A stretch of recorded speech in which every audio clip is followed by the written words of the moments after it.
Okay, are we ready to start? Welcome, everybody. We are absolutely thrilled to have you here.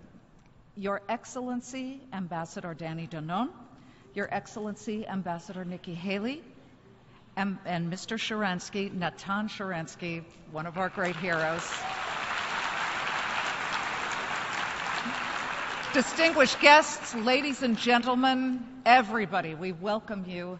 And we welcome you to Ambassadors Against BDS here at the United Nations. I am Liz Clayman from the Fox Business Network. Thank you for being here.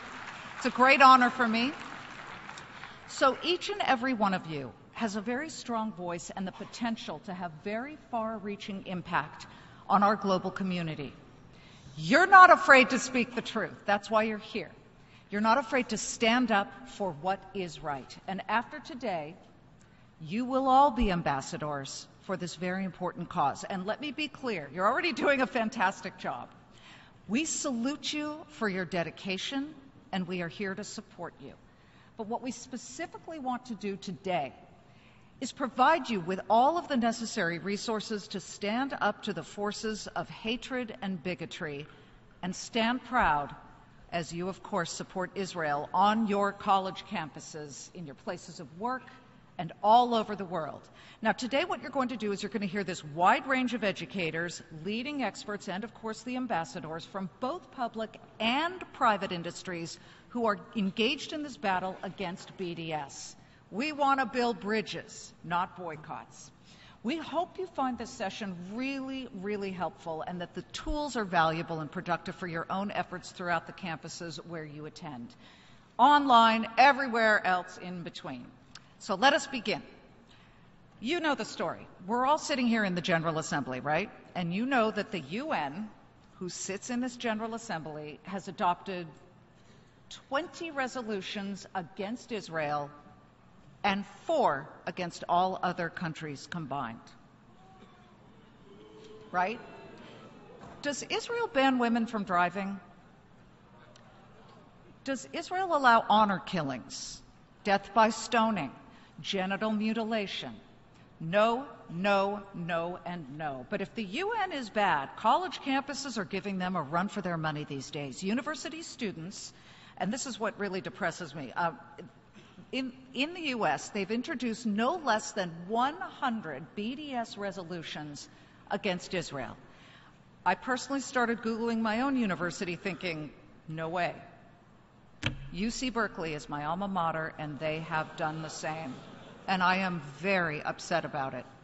I'm on their fundraising committee, and I've spoken to the chancellor, who then got fired, and then got, not for that reason, but then I spoke to another chancellor. Believe me, there are a core group of us alums that are fighting for this. Is Israel really the worst human rights violator on the planet? We think absolutely not. So how do we fight it? I have the great honor of introducing one of the most skilled fighters in this realm.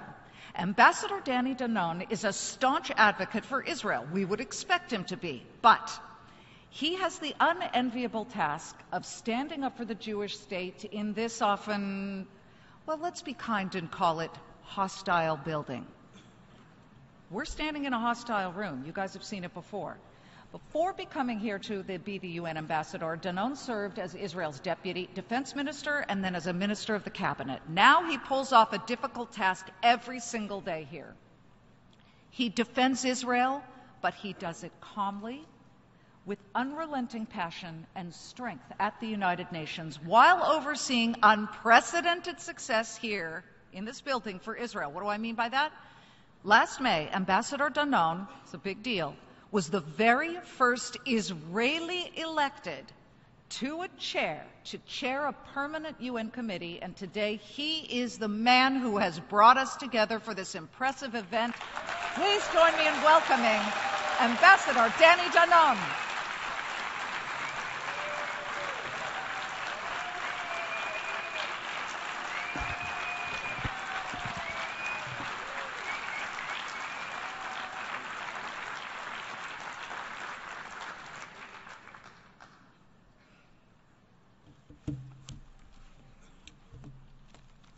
Shalom. Welcome to the United Nations. U.S. Ambassador to the UN, Nikki Haley. Yes, she deserved it. Jay Sekulow, the Chief Counsel of the American Center for Law and Justice. And of course, a man who is a hero to all of us, Natan Sharansky, the chair of the Jewish Agency for Israel. Distinguished ambassadors, honored guests, thank you all for coming today. Many of the world's most important leaders have gathered here in this historic hall, stood at this very podium, and filled the seats you are sitting in today. It is here that countries come together to determine the direction of the international community and to shape our common future. Last year, I saw many of you. We all made history as over 2,000 students and people joined us for the first annual Ambassadors Against BDS conference. Together, we put the world on notice about the dangers of BDS. You came then to proclaim our determination and readiness to fight back against the boycott movement. Today, we are here to say that the fight goes on.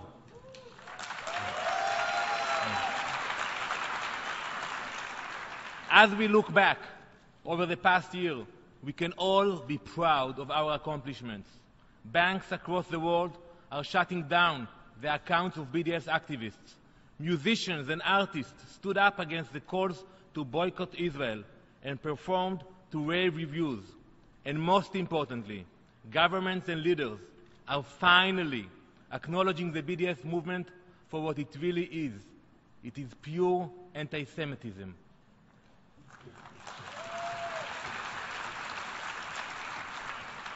Thank you, Ambassador Haley, for recognizing the dangers of BDS and for being the first U.S. governor to sign legislation against BDS.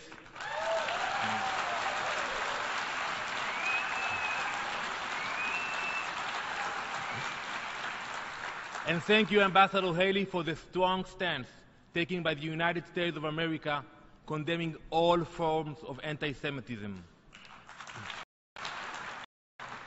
As we gather here today, there is a disturbing and troubling trend of increased anti-Semitic incidents throughout the world. Some try to label these acts as belonging to the right wing of the political spectrum, just as others try to associate BDS with the political left. These are false and even dangerous labels. Was Stalin a leftist, championing working people? Was Mussolini rightist, advocating for free markets? Of course not. There is acceptable political debate, and there is simple hate. By associating these vile acts with legitimate political movements, we run the risk of legitimizing the illegitimate. Those who topple Jewish tombstones in the dark of night, and those who seek to delegitimize the Jewish state are not members of any political group. They are bigots who we must stand up to as we demand the world unequivocally condemn them. 1 year after we first gathered, our call is being heeded. 17 U.S. states now have anti-BDS initiatives on their books, and many more, yes.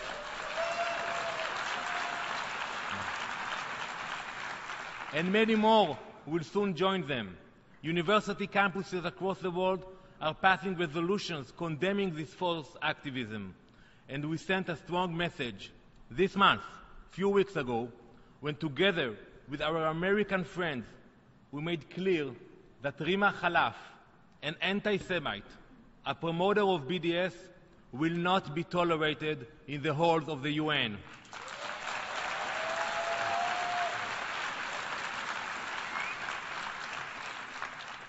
We are all fighting back, yet despite these victories, we cannot rely on our accomplishments of the past. We cannot rest for even a moment. The BDS movement is still active and still strong. Every day, you know it, every day academic and religious groups, student unions, and investment firms are falling prey to boycott calls. They want to strip stores of Israeli products, force musicians to cancel their concerts in Israel, and bully companies into abandoning Israeli markets. The real danger of BDS is not in their numbers. It's not in the numbers or even in their threats. It is in their ability to cower us into silence. If we do not stand up strongly, if we do not speak the truth on campuses, in the boardroom, and here in the UN, they will win. If students don't have the proper tools, they will choose to stay in the library rather than standing up for Israel during Apartheid Week. Executives who are not armed with the facts will choose to take their business elsewhere. It's much easier, rather than face protests outside their corporate headquarters. This is what the forces of BDS want. They hope that apathy will slowly turn the world against Israel. My friends, you must remember that silence is weakness. Silence is defeat.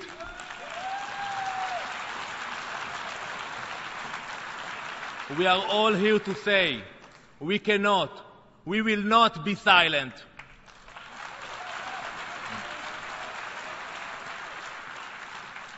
You all know about the anti-Israel bias we face here every day in the UN. In 2016 alone, the General Assembly, in this very hall, adopted 20 resolutions condemning Israel. During that same time, only 4 resolutions were passed condemning all of the other nations of the world combined.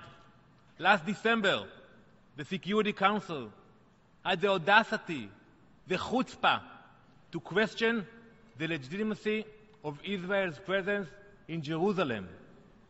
Yet, our challenges here do not end with these hate-filled resolutions. The halls of the UN are now being infiltrated by the boycott movement as well. I don't know if you heard about the UN Human Rights Council. You heard about it? You're going to hear more about it in the future. You can ask Ambassador Haley about it. The UN Human Rights Council announced that it is creating a blacklist of companies and corporations operating in parts of Israel. They want to boycott so many communities in Israel, including the hard-working residents of Jerusalem. Sadly, we have seen this before. We know anti-Semitism when we see it. We know that vandalism in Jewish cemeteries is anti-Semitism. And we know that singling out the Jewish state for boycotts is also anti-Semitism. These lists, these boycotts, remind us of dark periods in our history. But ladies and gentlemen, in those dark times, there was no independent state of Israel. Today, we will no longer be silent.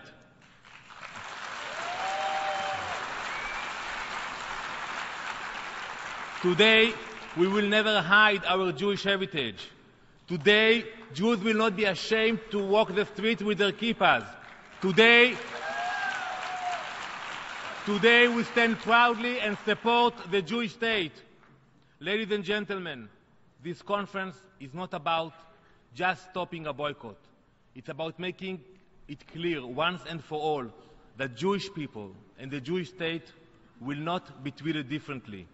The Jewish community does not need to be only defended, but celebrated and embraced. And Israel does not only have the right to exist, it is entitled to flourish and thrive. When you leave this building at the end of the day, we need you in public squares, audience halls, and university lectures.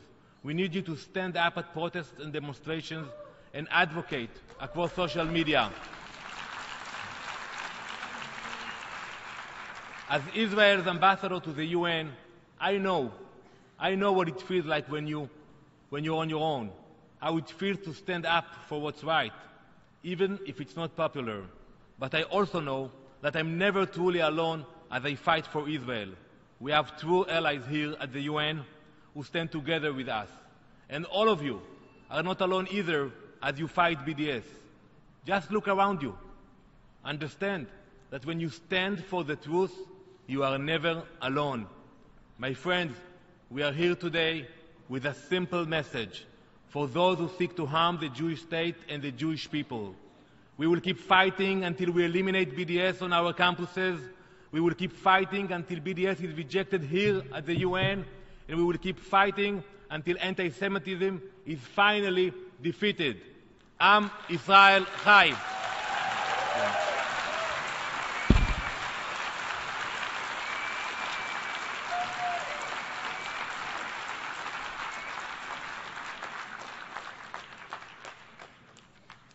I'm reminded when Danny Danon just said fighting anti-Semitism, my father used to say, you know, the real definition of a true anti-Semite is someone who hates Jews more than is absolutely necessary.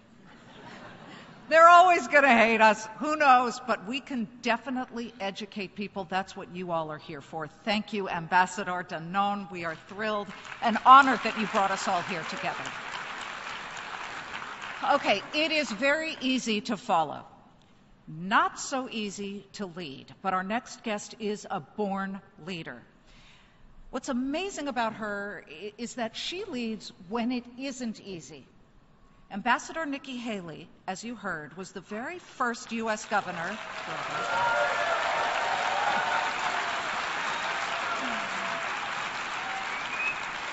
She was the first governor to sign anti-BDS legislation into law. Think about that. The first out of 50 governors of the United States of America.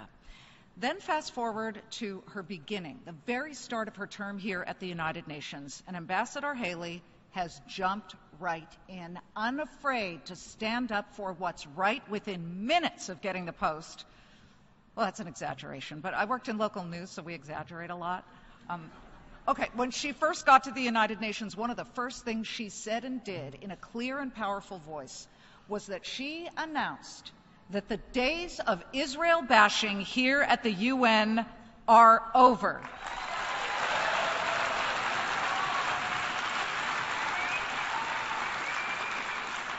And that was just a warm-up. She then took on a top UN official who had put out a report calling Israel an apartheid state. She then got the Secretary General to withdraw that report. Oh, and by the way, that UN official, he promptly resigned.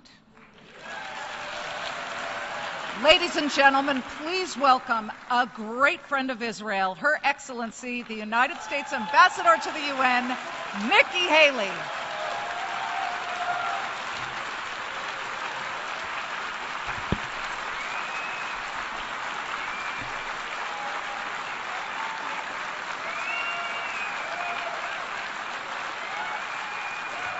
Thank you.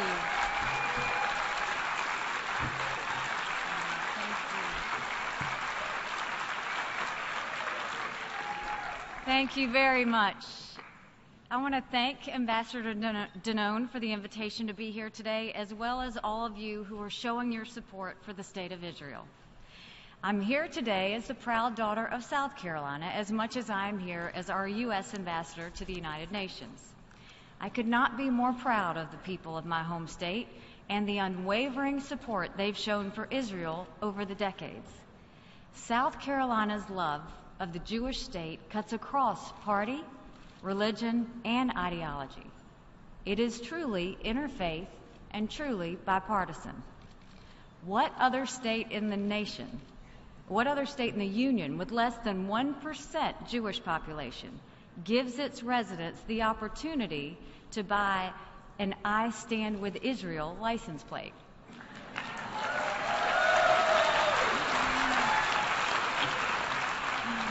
It's true, you can drive from the coast of South Carolina to the upstate and see cars with the Israeli and South Carolina flags on them and going proudly.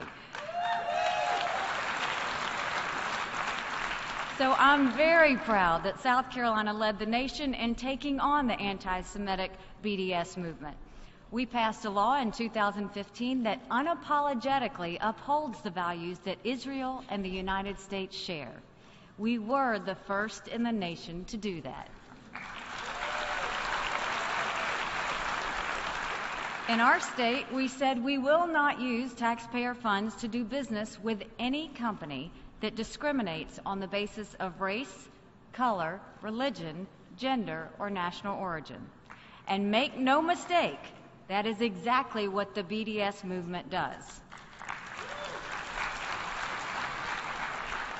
As governor, jobs was my #1 issue, but I did not hesitate to sign the law that declared our state would not do business with people who traffic in hate. It was my privilege to sign the bill, but the honor for its passage goes to the people of my state. Our bill became the model for other states to oppose the BDS movement. So what a tragic irony it is that today I am once again engaged in a fight against those who seek to hurt Israel. But this time, as the U.S. ambassador to the United Nations. The effort to delegitimize the State of Israel being waged on college campuses and the anti-Israel obsession at the UN are one and the same. They both seek to deny Israel's right to exist. They are both efforts to intimidate her friends and embolden her enemies. They are both extensions of an ancient hatred. And how tragic is it that of all countries in the world to condemn for human rights violations, these voices choose to single out Israel.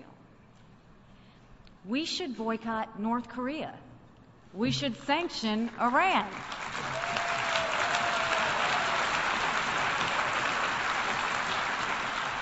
We should divest from Syria, not Israel. It makes absolutely no sense, and it has no connection to any reasonable definition of justice.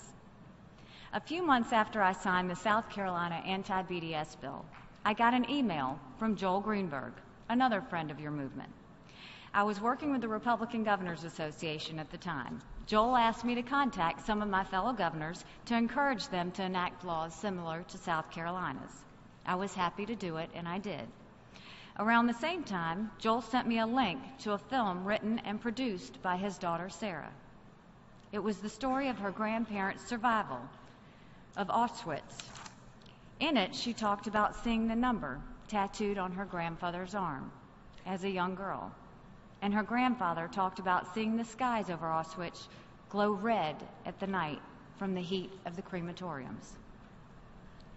Sarah's film is about her journey toward understanding her family's history and the Holocaust.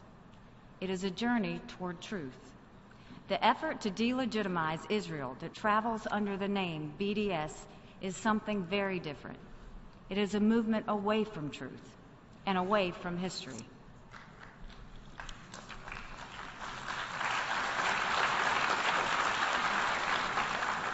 Congratulations on being here to stand for Sarah's grandparents and the truth that they represent. Know that the United States has Israel's back.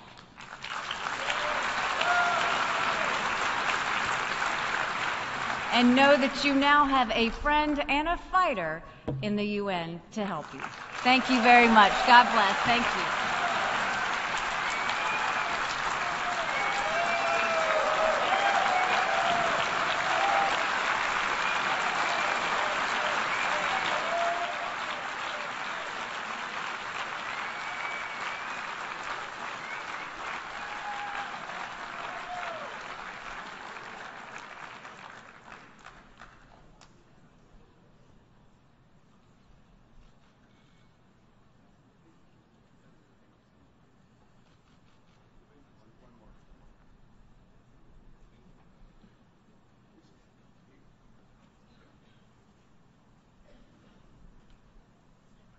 How lucky are we to have Nikki Haley here?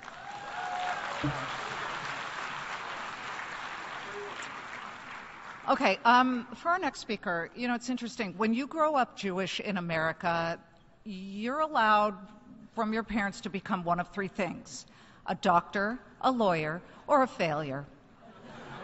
I guess I'm a failure because I'm a newscaster and journalist, but our next guest definitely checks the lawyer box.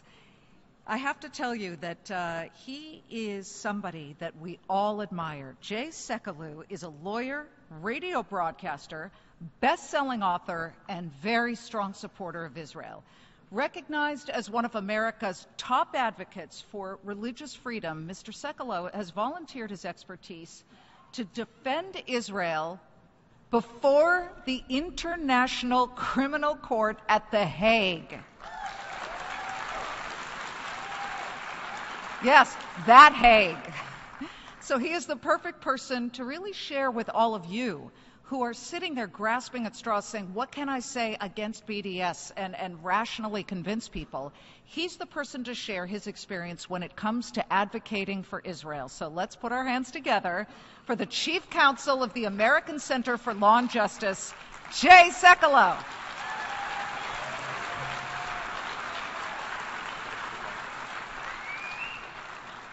Thank you so much. It is great to be with you again. I am Shmulik Sekulow's grandson. I am a lawyer. I stood before you here last year. And Ambassador Danon, let me say thank you for allowing me to be back. A lot has changed in a year, and I want to tell you that the changes have been for the better.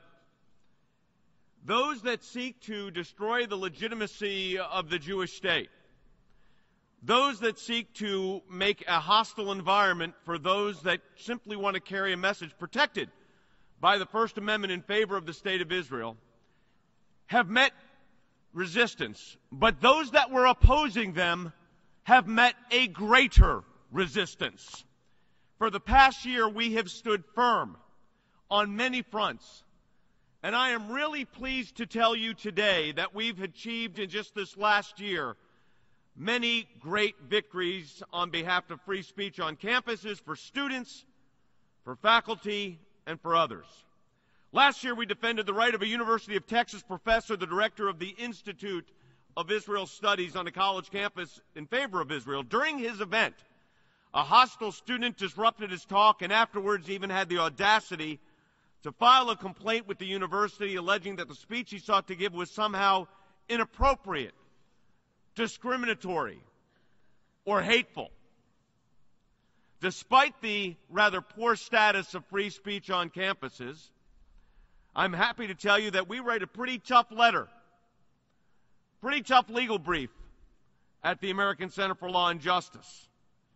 And that attack on that professor was not only not successful, but the university completely backed off. A 100% victory. No question about it. You know, I like to fight.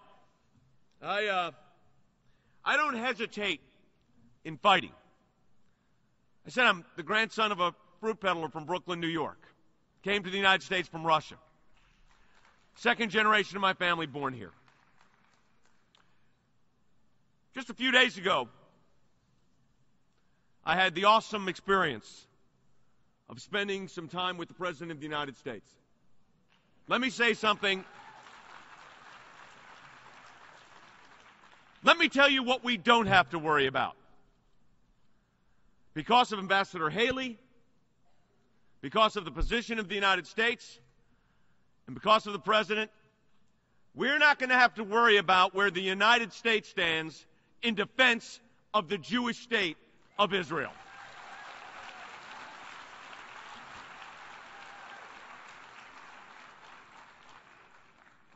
Now, in August, we took on one of the most significant cases we've ever taken on at the ACLJ. The case is called Al-Tamimi versus Adelson. My friend David Bragg is here right now, who heads up the Adelson's organization, have done so many great things for students in the Maccabee Project. And David and I have been friends for more years than we probably both can care to remember. A long time, decades.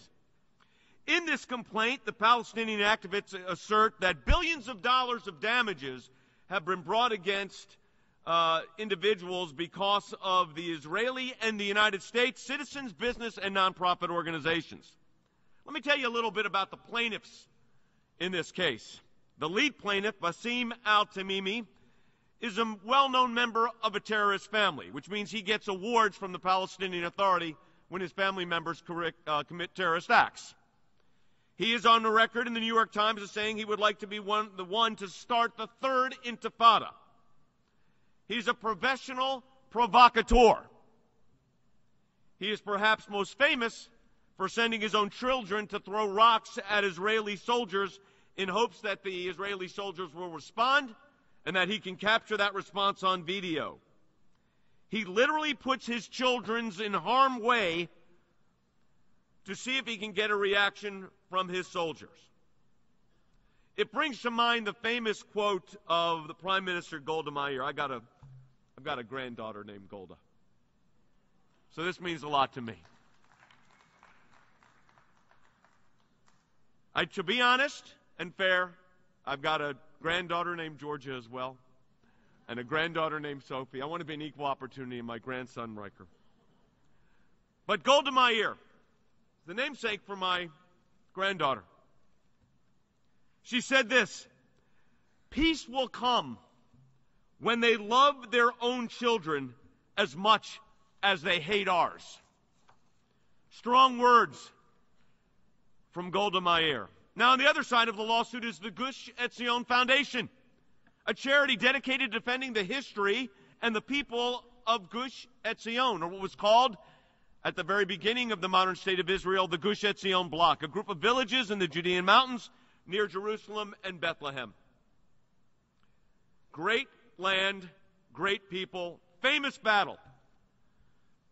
The Ambassador Danon, called me about a year ago when this case came to be and said he received a call from the folks in Gush Etzion and they needed a tough lawyer.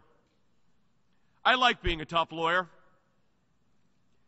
And when you know the story of Gush Etzion, it brings out the toughest part of who you are.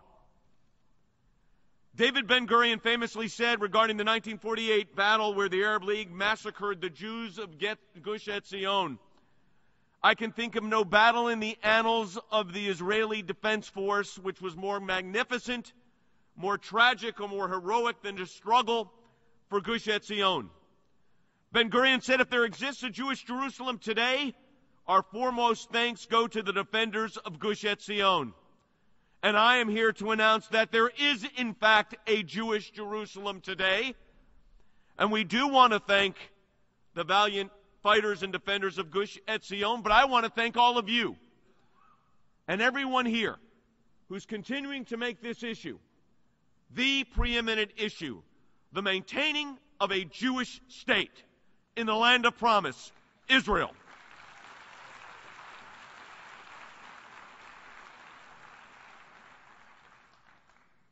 Litigation is easy.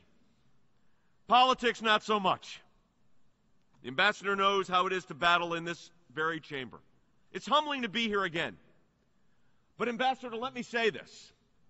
The battle that you are engaging in every day for the state of Israel, and for all of us that love freedom, I want to personally thank you, Ambassador Danon, for everything you are doing to standing for freedom, standing for liberty, standing for true democracy, and standing for the Jewish people. Thank you for your efforts. Last December, in an effort of absolute betrayal, the Obama administration failed in its duty to defend its ally, not the first time it's done that, and allowed the UN Security Council to adopt Resolution 2334. The UN had threatened these regulations many times, but this time they acted on it. They called Israel the occupier. The regulation, by the way, the resolution, denies history, distorts the law, and does not tell the truth.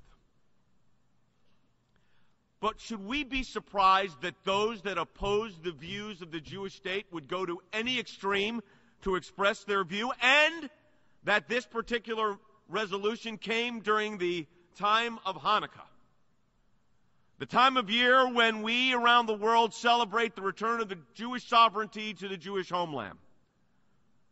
As we read the Passover Seder in just a few weeks, we will recite B'kol Dor V'dor. In every generation, they stand up and try to destroy us, but we have faith that God has saved us from their hands, and He will continue to do so. The ACLJ, we have fought hard to expose the false legal arguments, the lies, the distortions. And we've seen, as I said, great success this year. I'm happy to tell you, the college campuses, there's still problems, but there are a lot less problems this year than the year before. It's amazing what will happen when you win a series of cases and the schools and universities are no longer so ready to attack those Jewish student groups or professors that are simply speaking free speech. You win a few, guess what happens? A lot of it stops. But I've got a particular thank you, and I shared this earlier with Ambassador Haley. South Carolina was indeed the first state to pass anti-BDS legislation. Again, even though this is a great step forward, and I want to thank Ambassador Haley, and we do thank Ambassador Haley, absolutely. I would also like to take a moment and recognize South Carolina State Representative Alan Clemens. Representative Clemens' tireless work on behalf of Israel resulted in that bill becoming law. Representative Clemens is here with us today. He has authored this law. He's the first one to put this law forward, and South Carolina, his state, became the first to pass it. He has been innovative and tireless in his defense of the Jewish state. I would appreciate Representative Clemens right now to stand up and let us thank you, Representative, for everything you've done.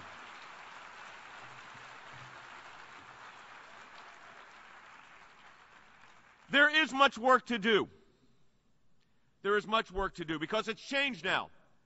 BDS has moved from delegitimization to the elimination of Israel. The Ambassador Haley talked about the ECOSOC, the United Nations Economic and Social Commission for Western Asia's report that declared that Israel was an apartheid state.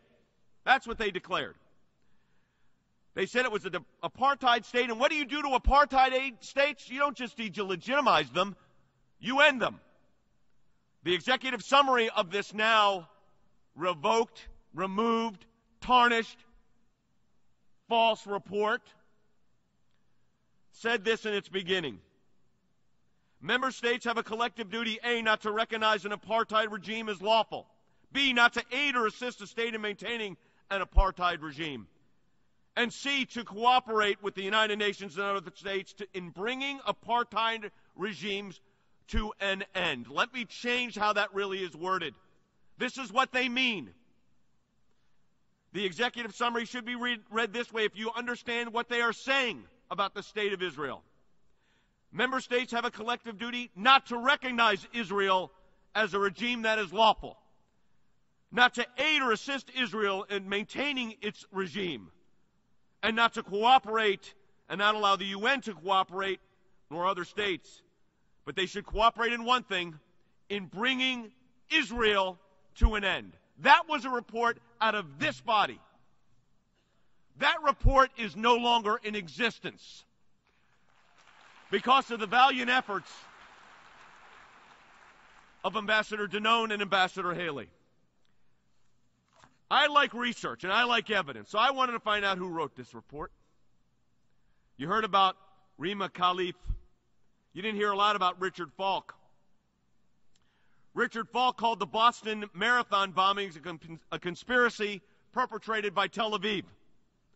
This who was the co-author of the report. His other co-author, Rima Khalif, has had a long history of anti-Semitism and anti-Israel statements. We utilized our NGO status at this very body at the UN to do away with this report, and because of the great work, as I said, of our Ambassador Danon and Ambassador Haley, that report is gone. It's incorrect, by the way, as a matter of law. I'm not going to get you into the legalese, but let me just tell you this. They conveniently ignore who attacked whom during the conflicts. Who was it that initiated the military action against Israel? It was not the Israeli state that was the aggressor. That they ignore. That report is gone. I would like to close with this. I'm a student of history. I'm a lawyer. I'm a litigator. Spent a lot of time at my Supreme Court of the United States. At our Supreme Court of the United States. One of the highest honors of my life, as is appearing before you all. Every time I touch this podium, and I realize who's been here. I just lost my father a couple weeks ago. I think about my father, the son of Shmulek, my grandfather, my father, my kids, my grandkids. You know, my grandfather came here as a fruit peddler in Brooklyn, New York. I get to argue cases at the Supreme Court of the United States and appear before you. But I'm also a student of history. I had the privilege for a number of years studying at the University of Oxford, where I also had the opportunity to lecture.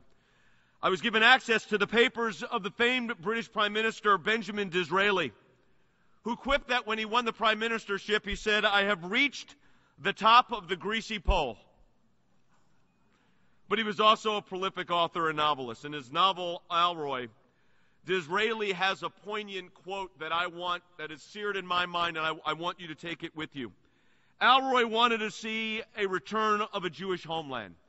He was the figure that this novel of Disraeli was about, and there's this poignant moment where he's asked a series of questions by the protagonist. Alroy says, "If I speak in heat, I speak in zeal. You ask me what I wish, a national existence which we have not. You ask me what I wish. My answer is the land of promise. You ask me what I wish. My answer is Jerusalem. You ask me what I wish. My answer is the temple. All we have fortified, all we have yearned for, all we have fought for, our beautiful country, our holy creed, and our ancient customs." Let me answer Alroy today. You ask me what I wish for. My answer is a land of national existence, which we have. You ask me what I wish for. Jerusalem, which we have.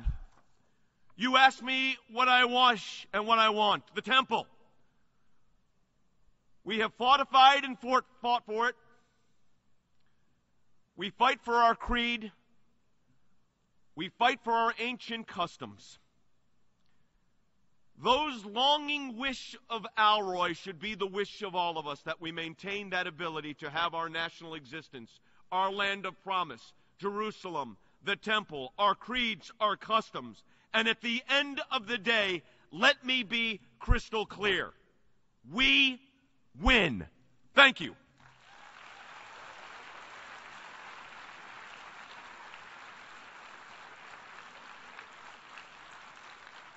My name is Rudy Rockman. Hi, my name is Melanie Goldberg. Hi, my name is Michael Smith. My name is Tomer Kornfeld.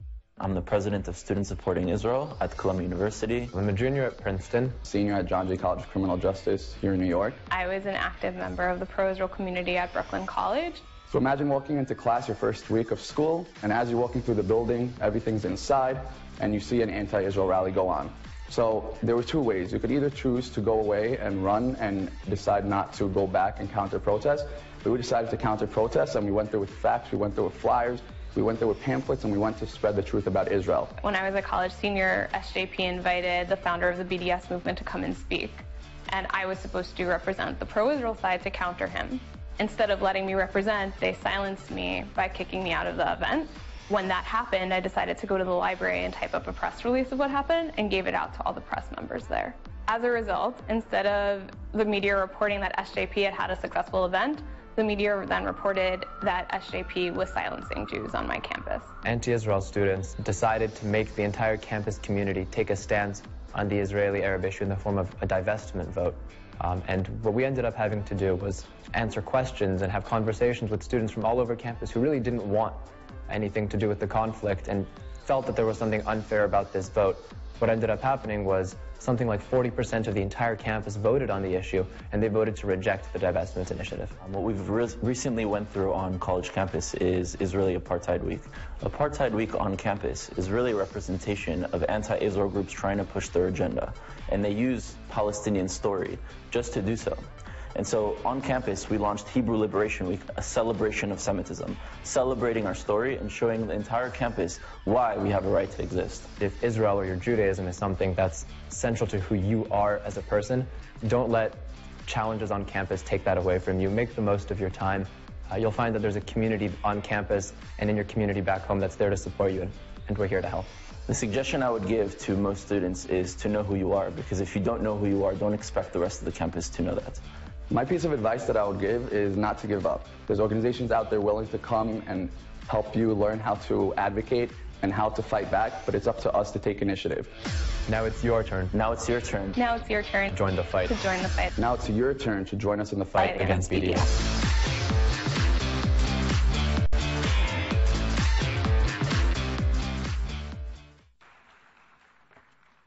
See, that's just terrific. Can we get the audio? Is it there?